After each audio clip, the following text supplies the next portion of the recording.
Hi, I'm Michelle from For Our Community, connecting you with others and also with God. Happy Mother's Day. That's why I'm here. I'm a mom, and I just want to say Happy Mother's Day. I have 4 kids, and I remember vividly having my first. I remember it because I really thought I was going to die, and I don't mean to sound insensitive or funny. I actually thought that was it for me. I thought, you know what? I'm so glad that Rick's getting his son that he always wanted, because this is it. I'm done. This is how I'm going to go. Moms, what about you? How hard was it for you to get past baby number 1? What are some stories that you could tell or share about your experience? If you're watching with someone, just pause the video and share your story. Moms have a hard time on a normal day. I think about what we're all going through right now, and most of us are trying to balance work and home and school and schooling our kids, and it's tough. We're teachers, we're moms, we're employees, we're employers, we're caregivers, we're everything, and we're not able to get a break. We're locked in 24/7. So here's some good news for you. At the end of you is God. Today's text is 1 Kings 17, 8-16. A story about a mom who literally came to the end of her resources, had nothing left, and suddenly found that God was there to meet her. Then the Lord said to Elijah, "Go and live in the village of Zarephath, near the city of Sidon. I have instructed a widow there to feed you." So he went to Zarephath. As he arrived at the gates of the village, he saw a widow gathering sticks and asked her, "Would you please bring me a little water in a cup?" As she was going to get it, he called to her, "Bring me a bit of bread too." She said, "I swear by the Lord your God that I don't have a single piece of bread in the house, and I only have a handful of flour left in the jar and a little cooking oil in the bottom of the jug. I was just gathering a few sticks to cook this last meal, and then my son and I will die." But Elijah said to her, "Don't be afraid. Go ahead and do just what you've said, but make a little bread for me first. Then use what's left to prepare a meal for yourself and your son. For this is what the Lord, the God of Israel, says. There will always be flour and olive oil left in your containers until the time when the Lord sends rain and the crops grow again." So she did as Elijah said, and she and Elijah and her family continued to eat for many days. There was always enough flour and olive oil left in the containers, just as the Lord had promised through Elijah. Hey kids, remember to watch this week's episode of Connect HQ. Let's look at this Bible story in 3 parts so that we can see something about moms and something about God.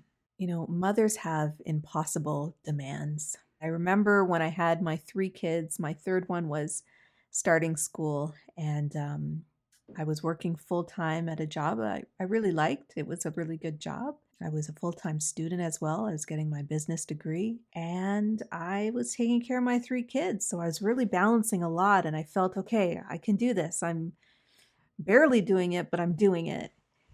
And I'll never forget when I found I was pregnant with number 4. And I felt, I remember a comedian saying this. I saw this. He said, finding out you're pregnant with number 4, you're going to have a 4th kid, is like feeling like you're drowning. And instead of someone handing you a life preserver, they hand you another baby. That's what it felt like. You know, the mom in this story had an impossible demand. She had to feed her son, but she had no more food. The unthinkable was happening to her as she was preparing their last meal. You know, moms, the struggle is real. It feels impossible. It is impossible. Some of us have lost our jobs. Some of us have lost businesses. We've lost our communities. We've lost, AA meetings, family gatherings, clubs, sports teams, play groups, mom groups. I wonder how many of us are feeling like giving up. You know, on top of the impossibility that we face people like Elijah who like to rub it in. Think about the audacity of this guy. He walks in, demands the food that she and her son were going to eat, and then asks her to fire up the grill and bring him a steak and potatoes too. He's like, "Hey, bring me some water. You don't look busy. And then, you know what? Bring me a bit of bread too." It brought her right to the edge, which made her blurt that they were going to die. I think that we've all been brought close to the edge. Thankfully, we can find someone else at the edge who is standing with us. This is where we meet God and see that He's got a plan to rescue us all. In the beginning of the story, it said that the Lord said to Elijah, "Go and live in the village of Zarephath. I have instructed a widow there to feed you." Here's the big deal. The mom in the story couldn't see the beginning of the story. She could only see the end of it.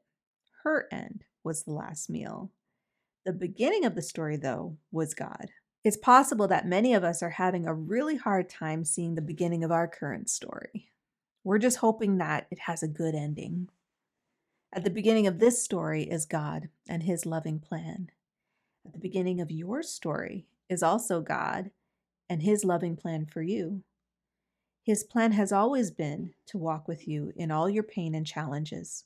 Jesus on the cross and then rising again shows us that. He's the beginning and He's the end. Our end is not our end. His end is the end.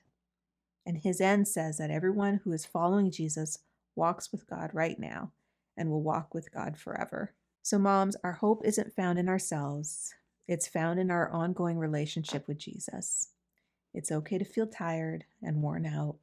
It's okay if you don't know what's going to happen 2 weeks from now, because God knows. Here's my summary of all that I've been trying to say. At the end of you may be able to see God, be reminded of the beginning, and find trust in His end of the story. Don't get paralyzed by the impossible. Look around for God and His bigger story. Trust God with the stuff that's out of your control. Happy Mother's Day, and thanks for watching. If you like the video, please like, share, subscribe. All that is awesome for community, creating community spaces so that you can connect with others and also with God. Happy Mother's Day.